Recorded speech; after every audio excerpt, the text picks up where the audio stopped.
forth over your soil all the time. Sure, if you want to soften the soil, it's fine. Everything mentioned here, I think, will do a very good job. But I think the thinking person is going to have less and less grass, more and more ground cover and beds and hardscape in their yard. We're going to save water. Long term, we're going to save money. We're going to have a whole lot more attractive landscapes. So that's my 2 cents worth on how to get rid of compacted grassy areas. Okay, my compost pile has cockroach in it. I put in DE. Will this help, and how much should be put in? Who wants to take that on first of all? Malcolm likes cockroaches. You and I. I like to tell this story. The early English mariners, when they were sailing the high seas, they went over to Africa someplace and they found the African daisy. And they found out if they crumbled up that African daisy and put it all over the ship, it got rid of the roaches. Well, when the roaches were all gone, then body lice took over. The roaches are predaceous. They were feeding on body lice. So they're not all bad. I don't think they're convinced, Malcolm. He's not through. You got to finish this. Okay, you want to get rid of your roaches. I'll tell you a simple method. I don't think Howard sells this, or Bob, or John either. Kids had a birthday party at our place. The wife sold Hawaiian punch in them big old red plastic glasses. And one of them set his punch glass under a bush where there was a faucet there and there was drip, there's moisture there. And I didn't find that thing until 2 days later, and actually there's moisture there, and that's where all the big roaches were. The roaches were piled up in this cup with that, trying to get to that Hawaiian punch. They stayed right there and fought over it until they were all dead. If you got roaches in your house, put out a little bowl of Hawaiian punch. I guarantee you, every dead roach, every roach in the house will be in that or there. And that wasn't a commercial because I don't sell Hawaiian punch. I ain't gonna talk. Anything better than the new DE? I knew he was going to go there. There you go.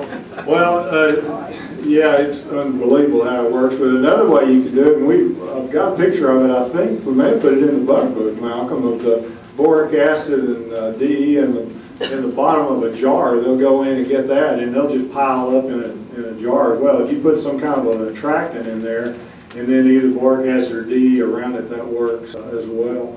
Those of you that say, I want to step up over the technical line and use something that will absolutely get rid of them, the least toxic approach that some of the pest control operators are using, and I mention it from time to time because it really is effective. It's abamectin, and it's an abamectin paste. You put it out in very small amounts, and they and the ants that are really a problem, like odorous ants and the acrobat ants, it's so low toxicity they can get it back to the colony and it'll kill out the whole colony. So if you're having a really serious problem, an abamectin, not outside, I don't like it outside in the soil at all, but inside in extremely small amounts works very well. Can you spell that? Abamectin, it's A-B-E-M-E-C, I'm sorry, A-B-A-M-E-C-T-I-N, abamectin. That's the active ingredient, by the way. That'll be very brand name. Any pest control operator, and most of the stores that sell pest control products will have, most of the garden centers that sell organic products will have it in the store. The original question was in compost piles, and we kind of got into houses and things. If you've got roaches and things living in your compost pile, you ain't compost. You've just got a pile of organic material there, and you need to get that sucker heated up. Most likely, if you're not turning it hot enough, they can't stay there. You need some more sugar. You need some organic, some carbon products that'll bring that up. Throw some garbage from your kitchen in there. Molasses. Molasses, if you have anything else, or honey, or sugar of any kind. So if you've got roaches, if you've got flies, if you've got ants, I'm not even saying they're bad. I think they do fine in there. But if you really want to make compost, you're not going to have roaches in there because it's going to be at 130 degrees, 140 degrees. And they're not very comfortable at that. So the real answer, part of it is you're not composting if it's full of vermin that you don't think is very good for you. So we're going to heat up the compost pile and drive a out of the compost pile into the house where they're going to eat our body guys, and then Howard's going to kill them with actin, right? Oh, that's right. Then they're going to drown in the Hawaiian Punch or something like that. And can we solve a problem up here or not? Bring it on. Let's talk about it. Okay, I know we're going to start down the far end with this one, and our two experts on the far end. What is the best mulch for flower beds around trees and such as that? I'll let John start the answer off on that one. Well, the very best mulch for your flower beds and your trees is the one you make at home. That's the very best one. Organic matter should never leave the property, so you can make your own mulch. Compost is an excellent mulch, probably one of the best ones. And if you're putting out a mulch, I think I learned this from Malcolm or somebody, first you put your compost out there, and then you put your mulch on top. People always say the mulch is taking nitrogen from the soil. Well, that's just absolutely not true. But in nature, and we're students of nature, we go out into the forest and we take a look at the soil profile. And there's some compost down there, and then this year's leaves and needles or whatever is coming from above is right on top. So the best compost is the best mulch is the one you make at home. Now you can get mulch for free too. These tree trimming companies don't want to go out to the landfill, so if you see one of these in your neighborhood and you call their company, they'll be glad to dump, for the most part, into your landscape. And so, onto your driveway. And so these two sources, I think, are best. Plus it reduces the carbon footprint, as we say today, of that truck going out to the landfill and dropping it off there. So the best one of all is the one you make at home. Yes, ma'am? I've got composted grass manure with earthworms in it. What should I be adding to that? I guess more rabbit manure. Some tomatoes. Yeah, food scraps from the kitchen outside of meat, that's the other thing that people use. So one time I was down in Mexico, and I was in Oaxaca down there, and it's a real nice place. And so I went to one of the carving villages. There are different villages around there. One makes rugs, another carves.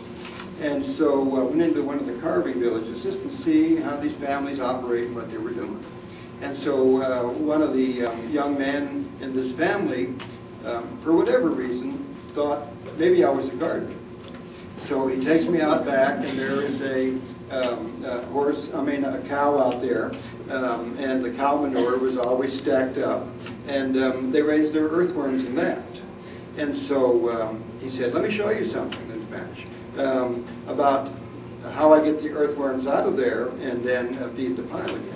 So he put some gunny sacks on top of this pile he had there, and then he put food on top of that. The earthworms came up through the gunny sacks to get the food. He just took the earthworms aside, rebuilt that bed, and then put them back in there again. So all you need is some gunny sacks and a cow. Thanks, John. I want to know how you do that. Coincidentally, I've studied mulches now for 50 years, and the best mulch is the one you can get the most of, the easiest, the cheapest.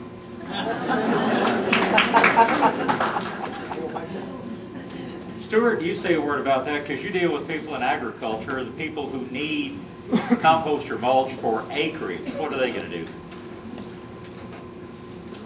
You're correct that you got to find something that you can afford, and what do you have? A farmer cannot haul lots of material to his field. He's going to have to grow his residue, grow a plant, grow a cowpea, grow something that you can turn back into the ground to build the soil.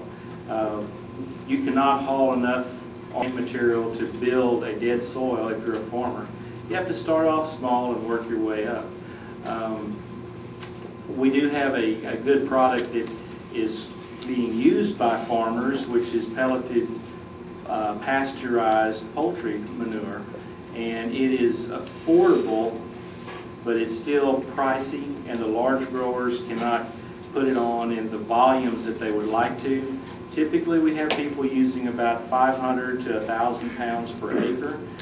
With the price of fertilizer continuing to go up, it's looking more attractive. It does last longer, but the first thing that people are looking for is a bargain, and there are not too many bargains left anymore. Question? No, just had a response. You can normally get some free mulch at the Gutter Road site. If you wanted to get the fine ground mulch, you can get it for 3 cents a pound, but free is pretty cheap. Where's that at? Yeah. You're talking about the Bitters Road brush side? Yeah. Yeah, it's out behind the airport. If you happen to be up in Kendall County where I live, you go over to the fairgrounds, they'll not only give it to you, they'll load it for you in your truck or trailer.